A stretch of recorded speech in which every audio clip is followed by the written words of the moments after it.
প্রিয় ভক্তগণ, আজ আমি আপনাদের একটি কাহিনী শোনাব, যা শোনা মাত্রই আপনার জীবনে সুখ শান্তি এবং ধনসম্পত্তির বর্ষা হবে। তো চলুন কাহিনী শুরু করা যাক। এক সময়কার কথা, যখন মহাদেব মা পার্বতীকে বলেছিলেন মানুষ যদি এই 4টি লক্ষণ ছেড়ে দেয় তাহলে সে তার যে কোনো লক্ষ্য পূরণ করতে পারে। তখন মা পার্বতী বললেন, হে প্রাণনাথ, এই 4টি লক্ষণ কি? তখন মহাদেব বললেন, হে দেবী, আজকে আমি পৃথিবী গিয়ে এক সাধুর রূপ নিয়ে ভক্তকে এই 4টি লক্ষণ সম্বন্ধে বলবো। আজ আপনি এটি মন দিয়ে দেখবেন এবং শুনবেন। আপনি যদি এই কাহিনী শুনছেন তো সবটা শুনুন, এই কাহিনী অর্ধ অসম্পূর্ণ রেখে যাবেন না, কারণ এই পবিত্র কাহিনীটিকে অর্ধ অসম্পূর্ণ রেখে গেলে আপনার পাপ লাগতে পারে। তাই এই কাহিনী সম্পূর্ণ শুনুন। আর আপনি যদি ভগবান শিবের ভক্ত হন তাহলে ভগবান শিবকে কখনো অসম্মান করবেন না। একবার ভগবান শিবরূপী সাধুর কাছে একজন ভক্ত এসেছিল।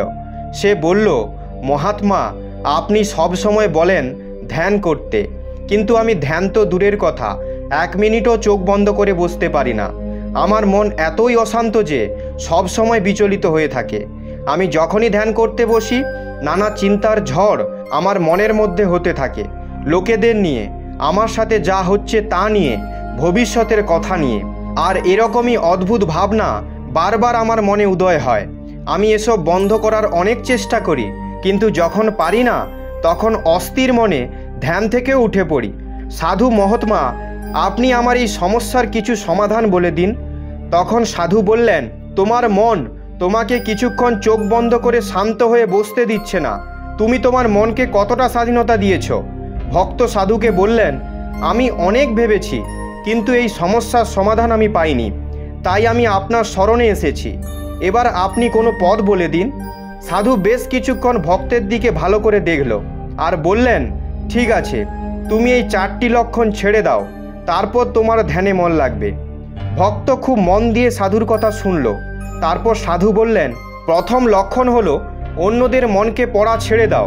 তুমি বা তোমার মতো অনেক লোকই এই ভুল করে। তারা অন্যদের মনের ভেতরে চলা কথা পড়ার চেষ্টা করে।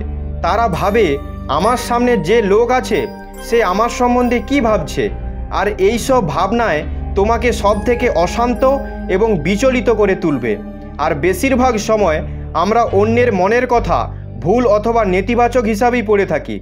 যেমন লোকেরা সব সময় ভাবে যে অন্য লোকেরা তার উন্নতি দেখে হিংসা করবে, তাকে ছোট দেখাতে চাইবে, তাকে পছন্দ করবে না, তাকে সাহায্য করবে না। এরকমই নানা নেতিবাচক কথা অন্য লোকের সম্বন্ধে একা একাই আমরা ভেবে নিই। তারপর আমরা সেগুলো নিয়ে সারাদিন ভাবতে থাকি। এরপর সেই ব্যক্তির ওপর প্রতিশোধ নেওয়ার কথা আমরা ভাবতে থাকি, তাকে ছোট করার রাস্তা খুঁজতে থাকি। আর অন্য লোকের প্রতি এই নেতিবাচক ভাবনাই আমাদের অশান্ত এবং বিচলিত করে তোলে। তাই অন্য লোকে কি ভাবছে তা ভাবা বন্ধ করে দাও। অন্যরা কি ভাবছে সেই সম্বন্ধে বিচার করা ছেড়ে দাও। যদি পড়তেই হয় তাহলে নিজের মনকে পড়ার চেষ্টা করো। দ্বিতীয় লক্ষণ হলো এটা ভাবা যে আমি অসফল হলে লোকে হাসবে। তোমার অসফলতায় লোকেদের হাসতে দাও। হাসা তো লোকেদেরই কাজ, কিন্তু যদি তুমি সফল হতে তাহলে এই লোকেরাই তোমার প্রশংসা করত, তোমাকে সম্মান দিত, তোমার ওপর গর্বিত হতো। যদি তুমি সফলতার পর অন্যদের থেকে প্রশংসা শুনতে চাও তাহলে নিজের অসফলতায় অন্যদের হাসি দেখে দুঃখ পাওয়ার দরকার নেই। আর আমাদের সমস্যা এটাই যে আমরা অসফলতাকে খারাপ মনে করি, কিন্তু অসফলতা সফলের থেকেও প্রয়োজনীয়। কারণ অসফল না হয়ে পাওয়া সফলতা মানুষের মনের মধ্যে অহংকারকে জন্ম দেয় আর অন্যদের নিজের থেকে ছোট ভাবার অনুভূতি জাগ্রত করে। আর অসফলতা আমাদের বিনম্র হওয়া শেখায়, ধৈর্য রাখা এবং নিয়মিত প্রচেষ্টা করা শেখায়। তাই অসফলতাকে খারাপ ভাবা উচিত নয়।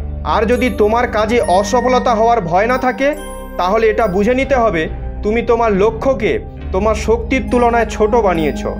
যদি তোমার ওপর লোকেরা হাসাহাসি না করে, তোমাকে টোন টিটকারি না করে, তোমাকে নিয়ে খারাপ না বলে, তাহলে তুমি ভেবে নেবে তুমি ভেতর থেকেই মৃত। নিজের কর্ম থেকে বেরিয়ে কিছু নতুন করার চেষ্টা করছো না। কারণ অসফল সেই হয় যে নতুন কিছু করার চেষ্টা করে।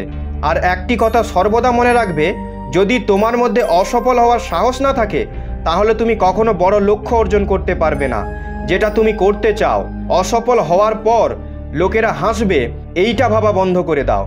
আপনিও যদি অসফল হওয়ার ভয় পেয়ে থাকেন আর অসফল হওয়ার ভয় পেয়ে আপনি নতুন কিছু করার প্রচেষ্টাও করছেন না, শুধু ভাবছেন আমি যদি অসফল হই তাহলে লোকে কি ভাববে, লোক আমার উপর হাসবে, আমাকে নিয়ে মজা করবে, যদি এসব ভাবনা থেকে মুক্ত হতে চান তাহলে এই ভয় ছেড়ে দিন যে লোকেরা কি ভাববে।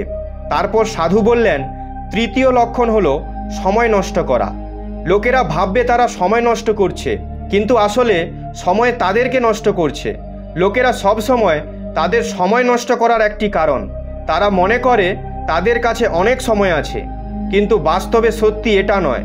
কারণ ওদের আগেকার মানুষদেরও মনে হতো যে এইটা, তারাও ভাবতো যে তাদের কাছে অনেক সময় আছে, কিন্তু তারা বুঝতেও পারল না কখন সময় শেষ হয়ে গেছে এবং তাদের পৃথিবী ছেড়ে চলে যেতে হয়েছে। যতক্ষণে তারা তাদের ভুল বুঝতে পারে ততক্ষণে সেই সময় তাদের হাত থেকে চলে যায়। শুধু অনুশোচনা করা ছাড়া আর কোনো পথ থাকে না। তারা ভাবে সারা জীবন ব্যর্থ কাজেই সময় নষ্ট করেছে, তারপর তারা চলে গেল এই পৃথিবী ছেড়ে, না নিজেকে জেনে না নিজের সঙ্গে ভগবানের সম্পর্কের কথা জেনে। তাই যতক্ষণ জীবন আছে সমস্ত ভালো কাজে নিজেকে নিযুক্ত করুন, যেমন নিজেকে জানতে, ভালো পথে চলতে, অন্যদের ভালো পথে চলাতে, মানব কল্যাণে। আর সময় নষ্ট করে আজ পর্যন্ত কেউ সুখী হতে পারেনি। হতে পারে ব্যর্থ কাজে কিছুক্ষণ সময় নষ্ট করে ক্ষণিক শান্তি পেতে পারো। যখন তুমি বুঝতে পারবে আর দেখতে পারবে যে কতটা সময় তুমি নষ্ট করে ফেলেছ, তখন তোমার নিজের ওপরই রাগ হবে। তুমি অনুশোচনা এবং আত্মগ্লানিতে ভরে উঠবে, আর এই অনুশোচনা এবং আত্মগ্লানি তোমার মধ্যে দুশ্চিন্তার বিস্তার করবে, আর তুমি অশান্ত হয়ে পড়বে। সব সময় নিজের সেই ভুল সম্বন্ধেই ভাবতে থাকবে, তারপর তোমার কোনো কাজেই মন লাগবে না, সব সময় উদাসীন হয়ে থাকবে, আর এই চক্র বারবার চলতে থাকবে। তাই সময় নষ্ট করা বন্ধ করে ওই কাজগুলো করুন যা করা প্রয়োজনীয়।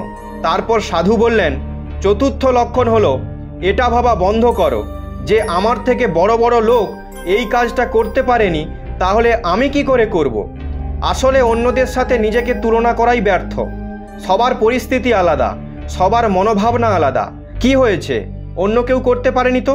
হতে পারে তুমি সেটা করতে পারো। আর অনেক সময় তারা ইতিহাস রচনা করে যাদের দেখে মনে হয় তারা কিছু করতে পারবে না। হতে পারে যাকে তুমি বড় ভাবছো সে অনেক পরিশ্রম করছে, অনেক চেষ্টা করছে ভাবছো, কিন্তু বাস্তবে সে হয়তো চেষ্টাই করেনি। হতে পারে সে পরিশ্রম করার নাটক করছে, কারণ অনেক সময় লোকেরা এতটা পরিশ্রম করে না যতটা নিজের লক্ষ্য প্রাপ্ত করার জন্য করা উচিত। তারাই অন্যদের সামনে এটাই দেখানোর চেষ্টা করে যে আমি অনেক চেষ্টা করেছি, অনেক পরিশ্রম করেছি, আমার ভাগ্যই খারাপ ছিল তাই ওই কাজে সফল হতে পারিনি। এরাই সেই লোক যারা অন্য লোকেদের বলে যে আমি এত পরিশ্রম করার পরেও সফল হতে পারিনি, তাহলে তুমি কিভাবে হতে পারবে? কিন্তু তারাও মনে মনে জানে যে তারাও অতটা পরিশ্রম করেনি যতটা প্রয়োজন ছিল।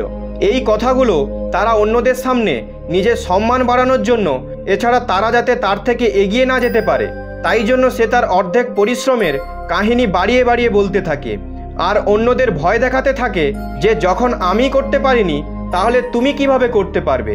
তাই যে কোনো অসফল লোককে দেখে এটা ভাবা বন্ধ করে দাও যে তুমি অসফল হয়ে যাবে। তুমি শুধু তোমার শ্রেষ্ঠ প্রয়াস করো, বাকি সব কিছু সময়ের ওপর ছেড়ে দাও। তারপর সাধু বললেন, যদি তুমি এই 4টি লক্ষণ ছেড়ে দাও তাহলে তোমার মন একদম শান্ত হয়ে যাবে। তারপর তুমি যেখানে চাইবে তোমার মন সেখানে লাগাতে পারবে।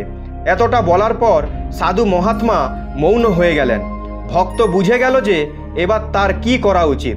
সে মনে মনে এই 4টি লক্ষণ ছাড়ার সিদ্ধান্ত নিয়ে নেয়, আর সাধু মহাত্মাকে ধন্যবাদ বলে সেখান থেকে চলে যায়।